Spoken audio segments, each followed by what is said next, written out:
All right, everybody, welcome back for another deep dive.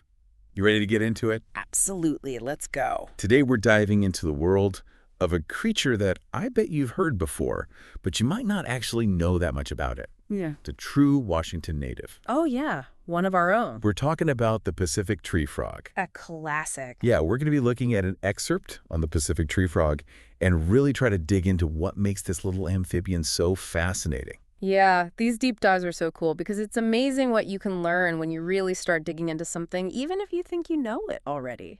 Yeah, absolutely. Like you walk by them all the time, you hear them, but you never really think about what they're all about. Right, exactly. So, okay, let's start unpacking this. First off, the Pacific tree frog is tiny, Yeah, they're pretty little.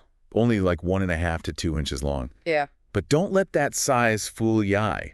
They actually have a really powerful presence, like you've probably heard them on those warm nights. Yeah, their calls are so loud for how small they are, especially when you get like a whole chorus of them going during mating season. It's pretty impressive. Oh, yeah. And their role in the ecosystem is actually really crucial, too. Oh, absolutely. Huge part of the food web. What do you think would happen if we didn't have these frogs around? Oh, man. You'd see insect populations just explode out of control, which would impact everything from our gardens to the forests. Oh, wow. I never even thought about that. Yeah, it would be a mess. And speaking of not being seen, did you know that Pacific tree frogs can change color? Oh, yeah. That's one of the coolest things about them. They can go from like a bright green to like a brown or a gray, depending on where they are. Like a chameleon. Yeah. And then they have this black eye stripe. Yeah, what's that about? It acts as camouflage. So it breaks up their outline so it's harder to see them. Oh, that's cool. Like they have a built-in invisibility cloak? Yeah. It makes it harder for predators to spot them, like snakes and birds and stuff. Right. It all makes sense. Now, have you ever seen a frog climb a window? I can't say that I have. Well, the Pacific tree frog can climb like anything. No way. Yeah, they have these sticky toe pads that give them incredible grip. So they can scale trees, walls, you name it. So they could be climbing my window right now. They could be. That is wild. I always thought they just kind of hung out in trees, but it makes sense that they'd need to get around if they're eating all those bugs. Yeah, I mean, they're not picky. They can live anywhere from damp forests to drier areas to even those little urban gardens. Oh, yeah, I've seen those around my neighborhood. Yeah, but here's a funny thing. Even though they're called tree frogs, they actually spend a lot of time on the ground. Really? Yeah, especially during breeding season. Huh. I guess I always just assumed they were up in the trees all the time. Yeah. I mean, they are amazing climbers, but they're also comfortable just hopping around on the ground looking for food, finding a place to lay their eggs. I guess that makes them even more adaptable than I thought. Yeah, for sure. Okay, let's talk about that classic ribbit sound. Oh, yeah, the one we always hear in the movies. Exactly. It's not just some random croak. Yeah. It's actually the male's love song trying to attract the females during breeding season. So romantic. I know, right? Yeah.